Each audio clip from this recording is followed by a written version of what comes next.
My nephew is clearly the best person for this position, so the $75,000 promotion goes to him.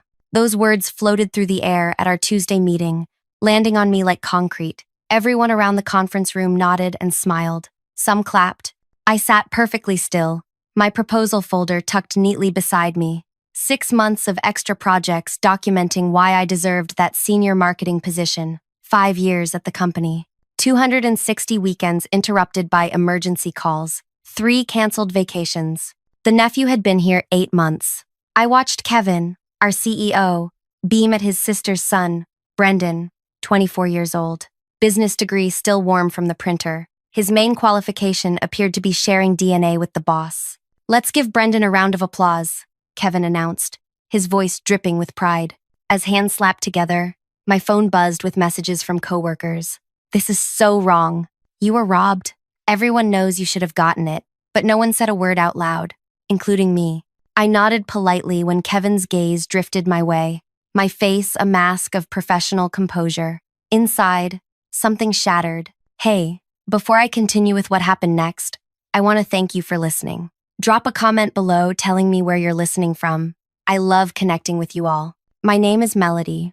I'm 32, detail-oriented to a fault, and I've spent my career being what my mom calls the reliable one, the person who arrives early and stays late, the one who remembers everyone's birthdays and brings homemade cookies to meetings, the employee who fixes problems before the boss even realizes they exist.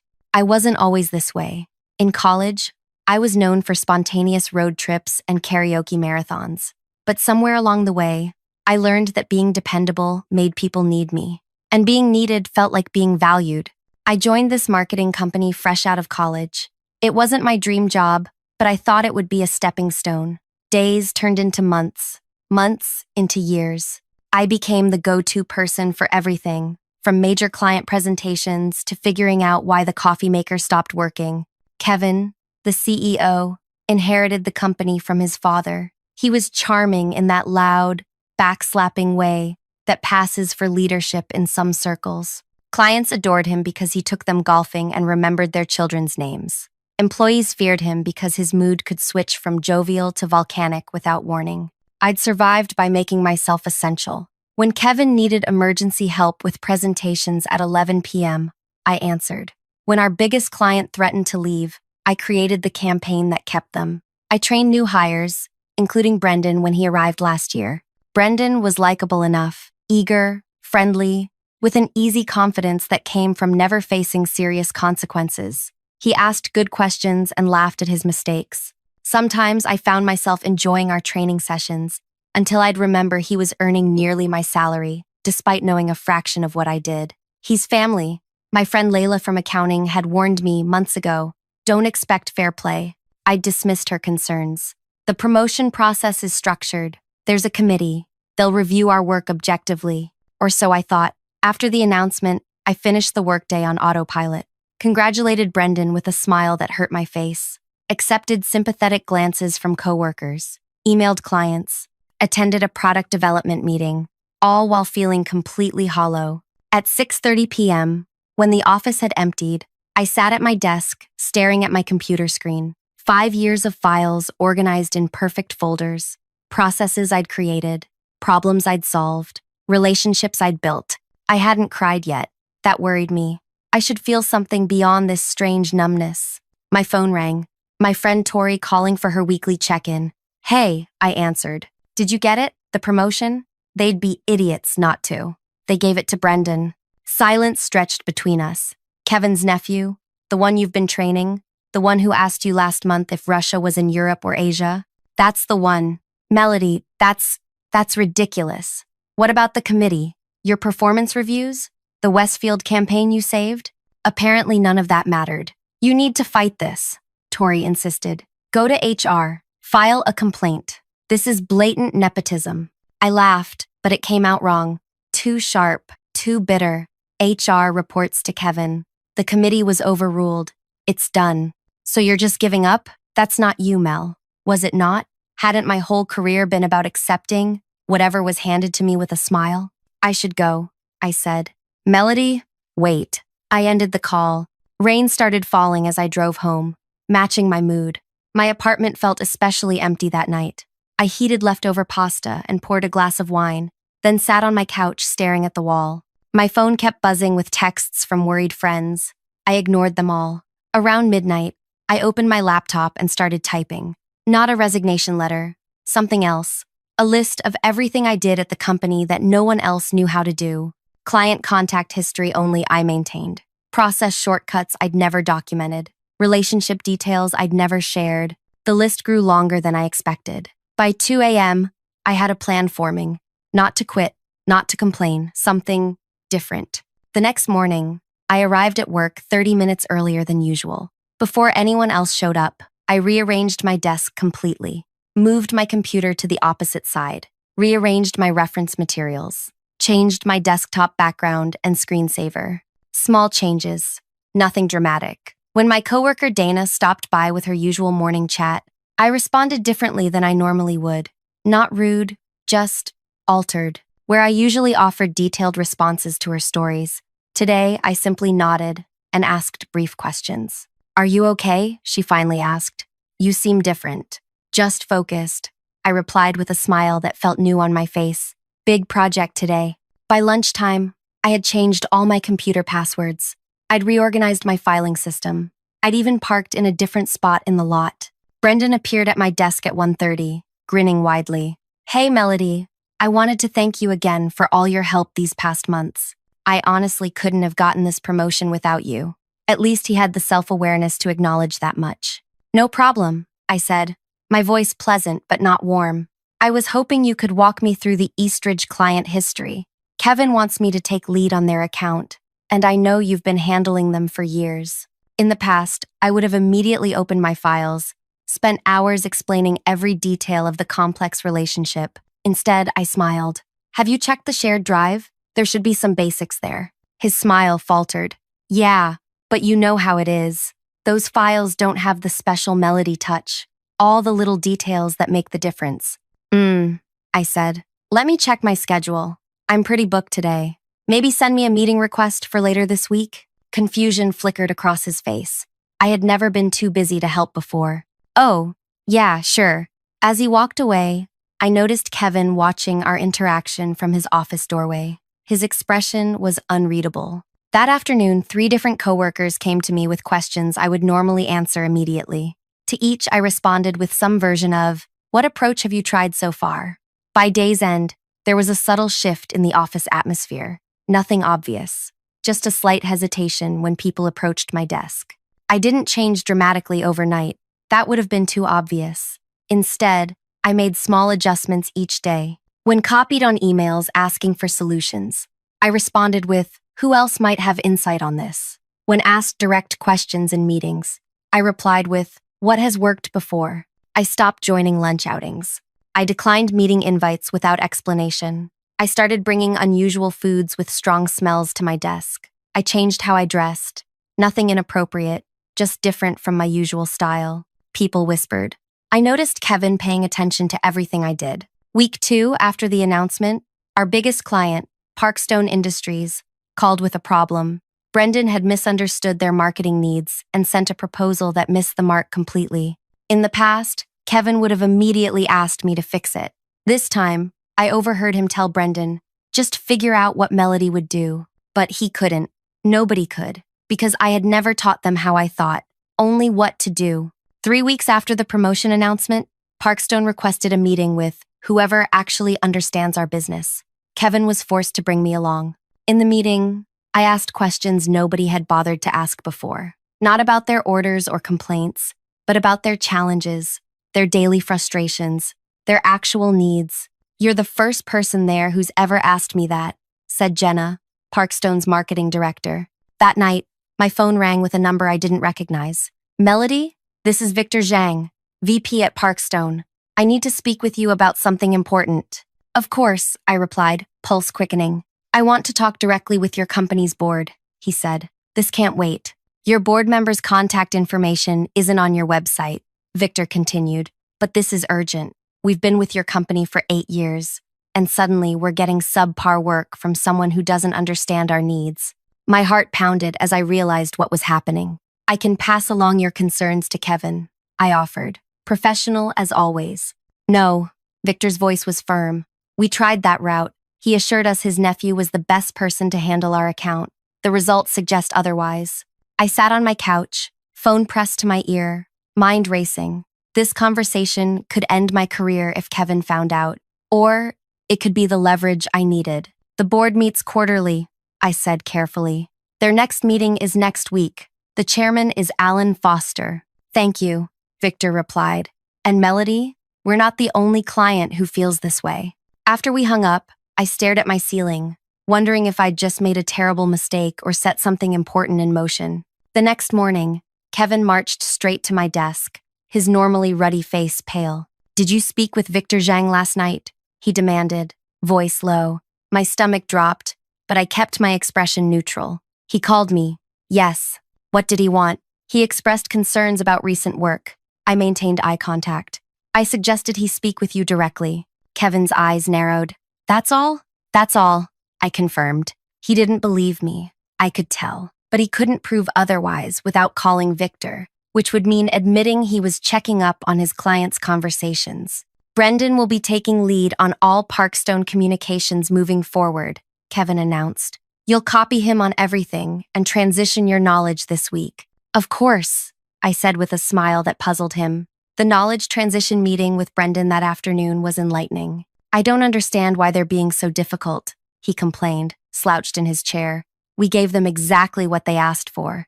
What did they ask for? I inquired. A new social media campaign focusing on their product benefits, he said, showing me his proposal. I glanced at it.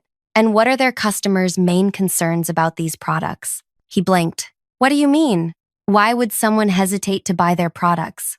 What objections do customers typically have? I don't know, he admitted. Isn't that Parkstone's job to know? I just nodded and made a note. Interesting approach. Over the next few days, 3 more major clients requested meetings about their accounts. Each time, Kevin was forced to include me. Each time, I asked questions that revealed how little Brendan understood about their businesses. Word spread through the office. People watched me with new eyes, some wary, some curious. I continued my subtle behavior changes. I stopped anticipating problems before they happened. I waited to be asked directly before offering solutions. The company's rhythm changed.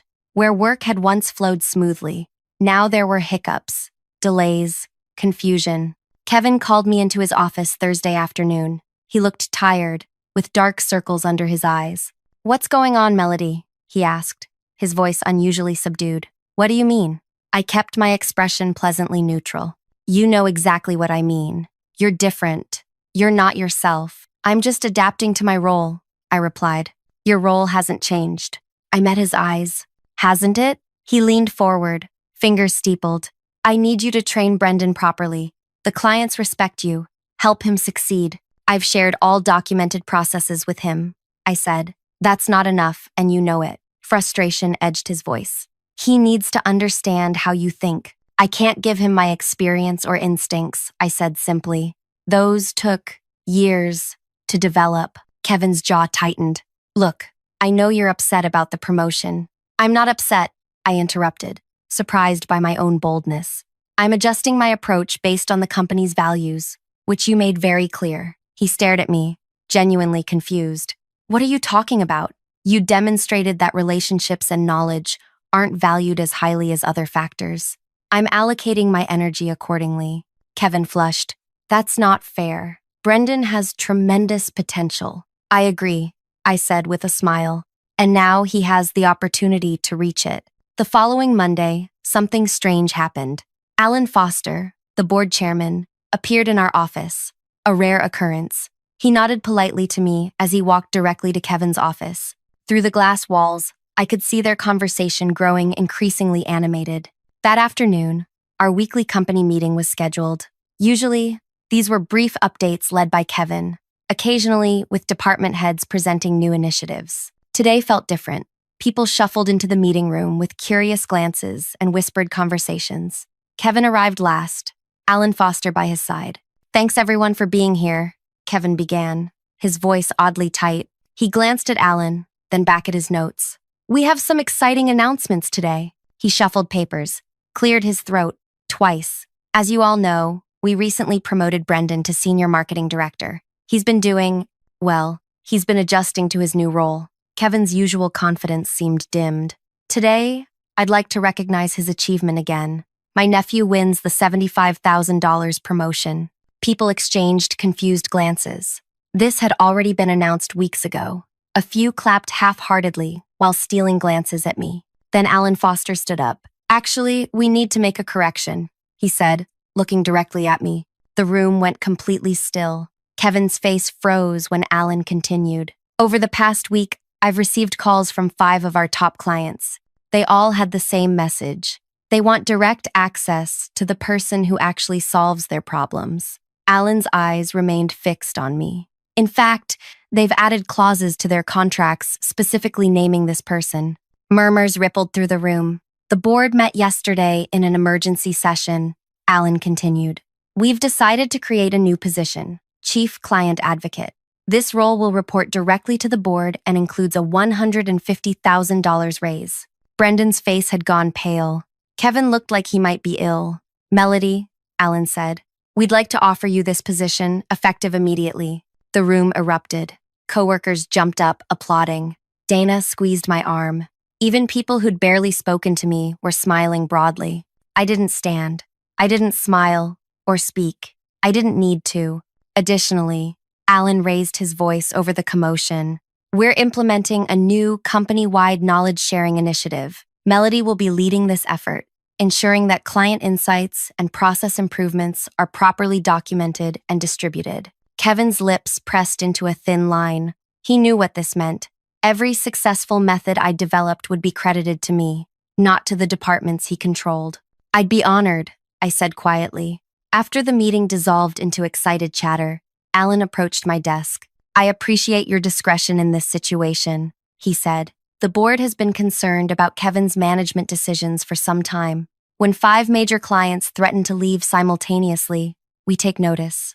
I nodded, processing what he was really saying. The board had been watching, waiting for evidence. "Victor Zhang sends his regards," Alan added with a slight smile. "He was quite impressed by your understanding of their business challenges." That evening, as I packed up, Brendan hovered near my desk, his confidence visibly shaken. "Congratulations," he said, attempting a smile that didn't reach his eyes. "I wanted to ask if we could. I still need your help with. Send me a meeting invite," I replied. "We'll set up regular knowledge transfers." His relief was palpable. "Thanks, Melody. I really appreciate it." As he turned to leave, I added, "Brendan?" He looked back, hopefully. "Come prepared with specific questions. My time is now at a premium." The subtle shift in our dynamic wasn't lost on him. He nodded quickly and walked away. On my drive home, my phone rang. Tori calling. "I just heard," she exclaimed. "Dana texted me everything. Chief Client Advocate, $150,000 raise, reporting to the board. Melody, this is incredible." For the first time in weeks, I felt a genuine smile spread across my face. "It's been an interesting day." "Interesting? It's revolutionary. Tell me everything. How did Kevin react? Is Brendan devastated? Are you going to redecorate your new office?" I laughed. "One step at a time. This calls for celebration. Dinner tonight, my treat." At dinner, I gave Tori the full story. How I'd stopped being the office savior. How clients had noticed immediately. How Kevin had unwittingly revealed the company's vulnerability by promoting Brendan. "So you didn't campaign against him or complain to HR?" Tori marveled, sipping her wine. "You just stopped overperforming." "Not exactly," I corrected her. "I stopped giving away my knowledge for free. I showed them its value by temporarily withholding it." Tori shook her head in admiration. "That's brilliant and terrifying." "How so?" "You revealed how dependent they are on you.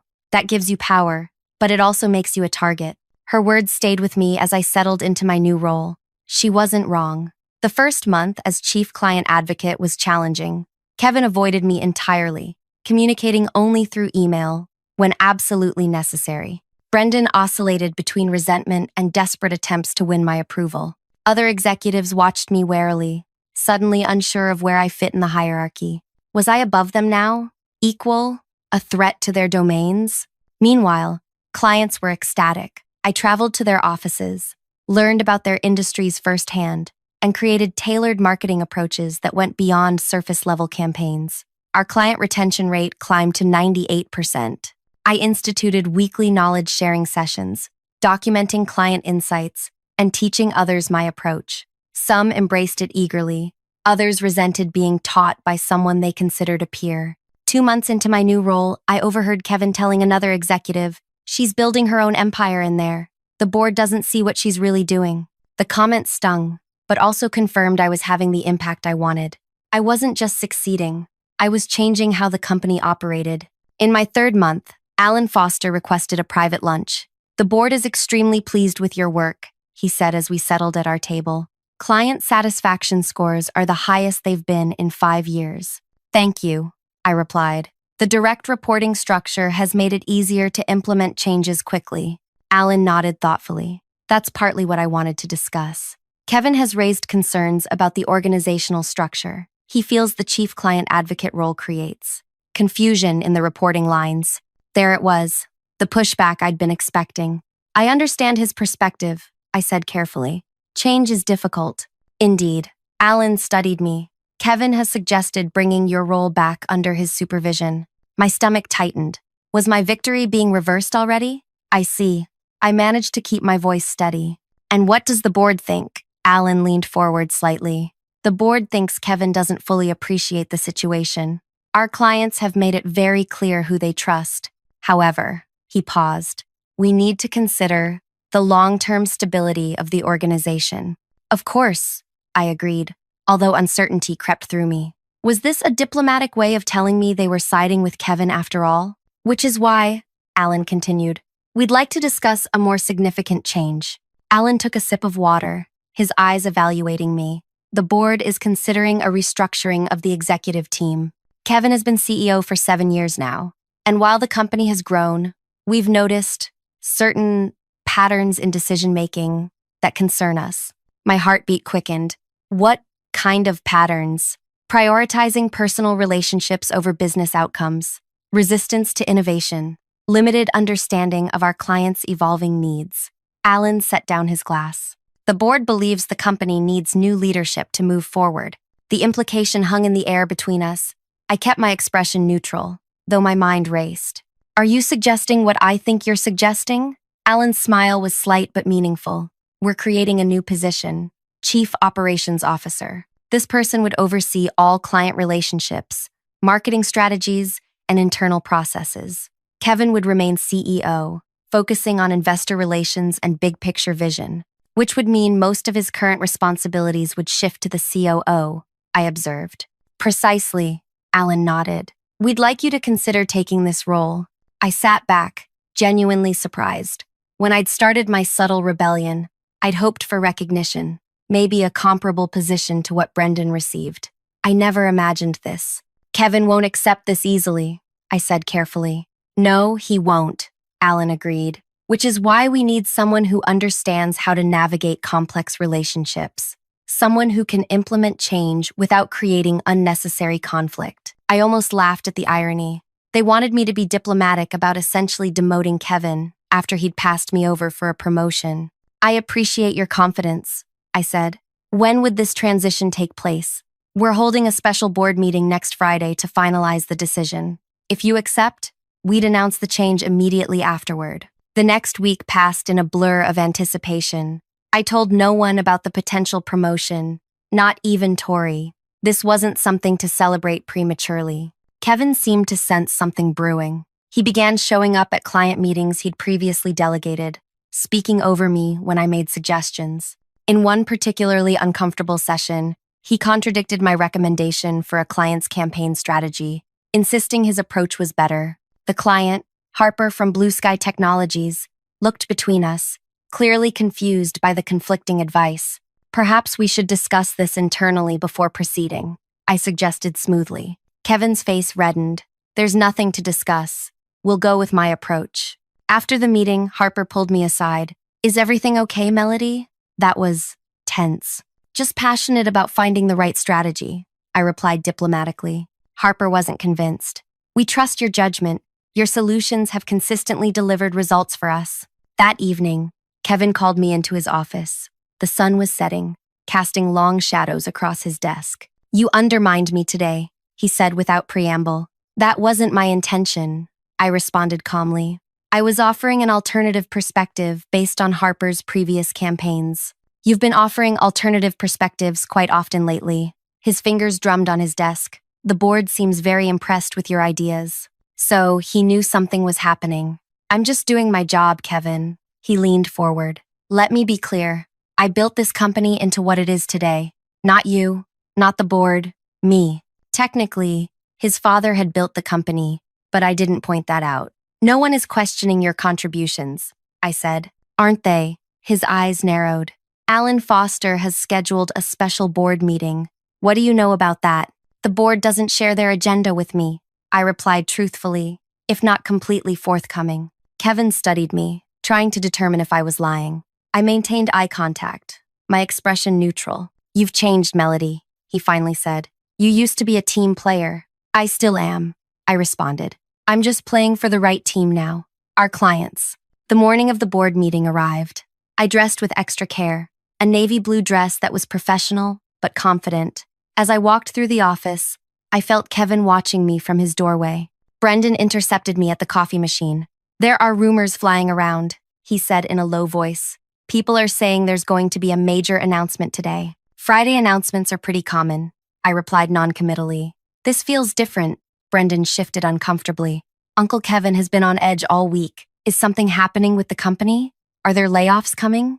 I looked at him, really looked at him. Despite everything, Brendan was just a young man caught in his uncle's power games. He hadn't asked to be thrust into a position he wasn't ready for. "Brendan, whatever happens today, or any day, focus on learning the business properly. That's the only real security anyone has." He seemed surprised by my sincerity.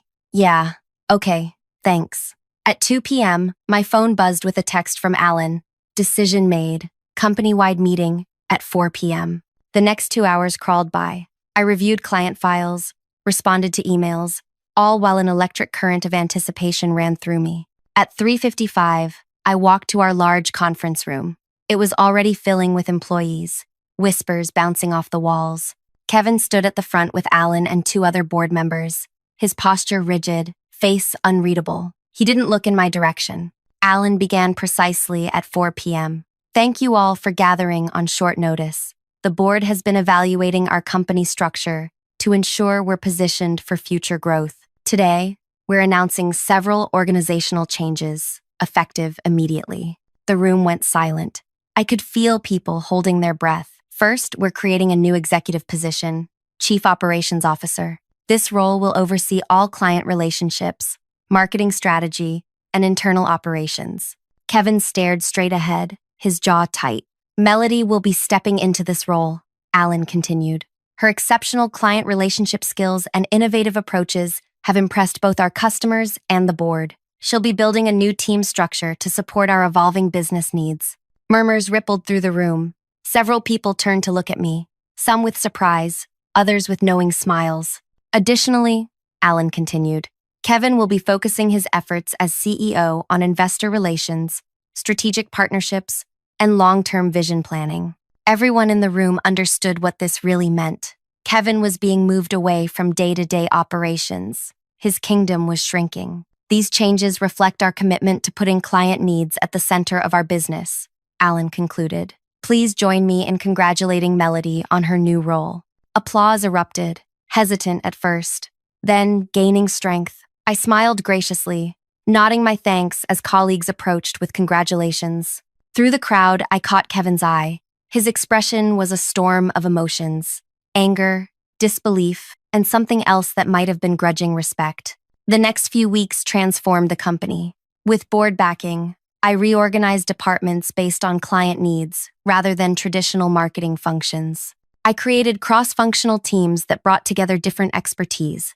I implemented transparent project tracking so everyone could see progress and bottlenecks. Most importantly, I established a knowledge-sharing program that documented our best practices and successful strategies, ensuring no one person held exclusive information that could leave with them. Brendan, surprisingly, thrived under the new structure. Relieved of responsibilities he wasn't ready for, he excelled in a role focused on social media innovation. Without his uncle's shadow looming over him, he developed his own strengths. Kevin withdrew into his new, limited role. Our interactions were strictly professional, confined to necessary meetings. Sometimes I caught him watching team brainstorming sessions from outside the glass conference rooms, his expression unreadable. 3 months after the restructuring, our quarterly results showed a 30% increase in client retention and 15% growth in new business. The board was delighted. Alan stopped by my office after the numbers were announced. Impressive work, Melody. The transition has been smoother than we anticipated. Thank you. The team has really embraced the changes. He nodded thoughtfully. Kevin has requested a meeting with the board next week. He wants to discuss his role going forward. I see, I said, keeping my voice neutral. Any concerns? Not from our side, but I thought you should know. Alan paused. This was never about punishing Kevin. It was about recognizing talent and putting the right people in the right positions. I understand that, I assured him. After he left, I sat quietly at my desk, reflecting on the journey. My revenge, if you could call it that, hadn't been about destroying Kevin or exposing him publicly. It was something far more powerful. I had transformed his company by simply revealing my true value and refusing to hide it any longer. The following Monday, Kevin knocked on my office door, the first time he'd sought me out in months. "Do you have a minute?" he asked. I gestured to the chair across from my desk. "Of course." He sat, looking uncomfortable. "I've been doing some thinking. A lot of thinking, actually." I waited, giving him space to continue. "When my father handed this company to me, I promised him I'd grow it, make it stronger." Kevin looked out my window. "I thought I was keeping that promise. The company has grown under your leadership," I acknowledged. "Growth isn't just about numbers," he said, surprising me. "It's about building something that outlasts you, something that doesn't depend on just one person." I nodded, understanding exactly what he meant. "I'm stepping down as CEO," he said finally. "I've recommended to the board that you take the position." Whatever I'd expected, it wasn't this. "Kevin, that's the right decision," he interrupted. "You understand this business better than I ever did. The clients know it. The employees know it. The board knows it. I was just the last one to accept it." He stood up. "For what it's worth, I'm sorry. About the promotion. I made a mistake, a big one." "Thank you for saying that," I said, genuinely moved by his honesty. As he turned to leave, he added, "Brendan mentioned you've been mentoring him on the Parkstone social campaign. Thank you for giving him a real chance." "He's earned it," I replied. "He has good instincts when he's allowed to develop them on his own." Kevin nodded, a flicker of pride crossing his face. Maybe there's hope for the kid yet. After he left, I sat back in my chair, processing what had just happened. This wasn't how revenge was supposed to feel. There was no triumphant gloating, no desire to celebrate Kevin's defeat. Instead, I felt something closer to respect for his ability to finally recognize the truth and accept it. 2 days later, the board unanimously approved my appointment as CEO. The company gathered for the announcement, applause filling the room as I stepped up to speak. "Thank you for your trust and support," I began. "When I joined this company 5 years ago, I never imagined standing here today. But I've learned that growth comes in unexpected ways, sometimes through challenges, sometimes through opportunities, and sometimes through moments that initially feel like setbacks." From the corner of my eye, I caught Kevin nodding slightly. "Moving forward, our focus will be on developing everyone's strengths, sharing knowledge openly, and putting our clients' success at the center of everything we do. No one person, including me, should be irreplaceable. Instead, we'll build systems where everyone can contribute their unique talents to our collective success." As the meeting concluded and people returned to their desks, Brendan approached me. "Congratulations, CEO," he said with a genuine smile. "Uncle Kevin made the right choice this time." "Thanks, Brendan." I wanted to ask. He hesitated. "The client knowledge program you started, I'd like to help expand it. I've been thinking about creating video tutorials for new team members." I smiled, recognizing the irony. The nephew who once relied entirely on my knowledge now wanted to help others learn. "That's an excellent idea," I told him. "Set up a meeting and we'll discuss it." That evening, as I packed up my things, now to move into the CEO office, Tori called. CEO Melody, she exclaimed. I need details immediately. Dinner tonight? My treat again? We're celebrating. I laughed. Actually, can we do this weekend instead? I have some planning to do tonight. Fine. But I expect the full story, every juicy detail. After hanging up, I stood at my window watching the sunset paint the city in golden light. 5 years ago, I was answering phones and fixing coffee machines. Today, I was CEO, not because I'd schemed or played politics, but because I'd finally recognized my own value and refused to let others diminish it. My revenge against Kevin hadn't been about bringing him down. It had been about rising to my full potential, something I could have done long before if I'd believed in myself enough to try. Sometimes the best revenge isn't about getting even, it's about getting ahead. If you enjoyed this story, please hit the like button and subscribe to hear more stories like this one. I'd love to know, have you ever been underestimated at work or school? How did you handle it? Share your experiences in the comments below.